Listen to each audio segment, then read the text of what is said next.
Welcome to an echo of the past. My name is Marko Polo. Some called me Il Milione, as if my tales were filled with a million exaggerations. But I was simply a traveller, a Venetian merchant who wandered farther than most could imagine. Today, I will share with you my story of journeys across deserts and seas, of emperors and wonders, and of how a young man from Venice came to witness the marvels of the East. I was born in 1254 in Venice, into a family of merchants. Venice then was a city that smelled of spices, echoed with the clinking of coins, and every day ships arrived from places that, to me as a small boy, seemed like the fairy tales of 1001 Nights.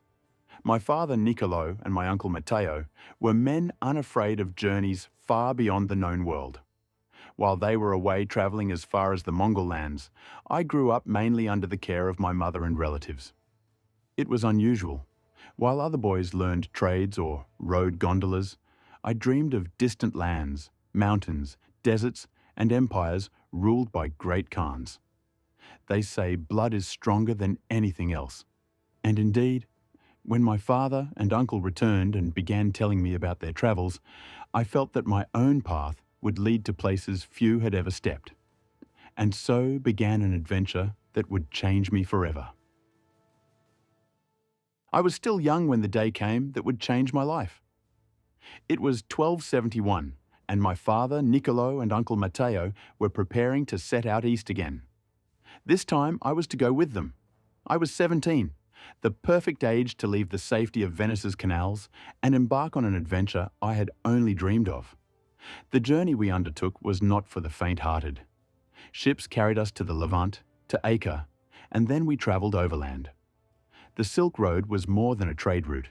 It was an endless river of people, caravans, languages, and smells. I never saw the sands of the Sahara, but the deserts of Persia were no less harsh. Day after day, scorching sun. Night after night, icy cold. And all the while, the threat of bandits.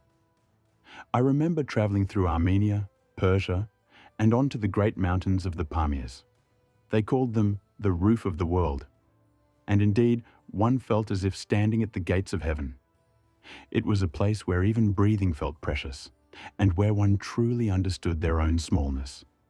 Along the way, we met many peoples: Muslims, Buddhists, Zoroastrians, nomads, and settled farmers. Each had their stories, their customs. I, a young Venetian, was learning to see the world with new eyes. What at home was called the barbaric East blossomed before me in 1,000 colours. And so we journeyed further and further, months turning into years, until I slowly grew accustomed to the road as home.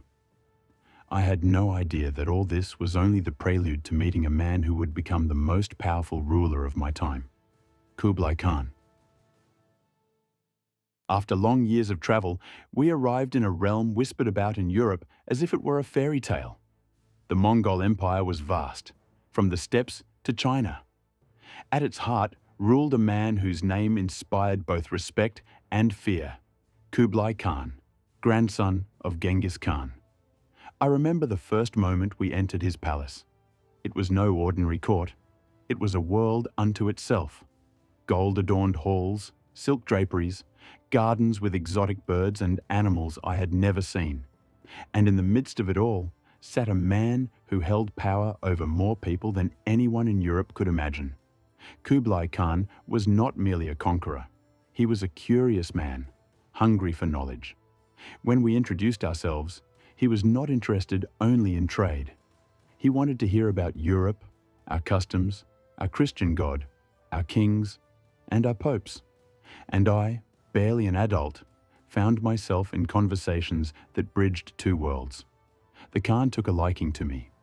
I do not know if it was my youthful courage, my ability to observe, or simply that he found me agreeable. Soon he began entrusting me with tasks no other foreigner would receive. He sent me as a messenger to distant provinces, asked me to bring him reports, and through this, I saw corners of his empire few Europeans ever reached. It was a school no university could provide.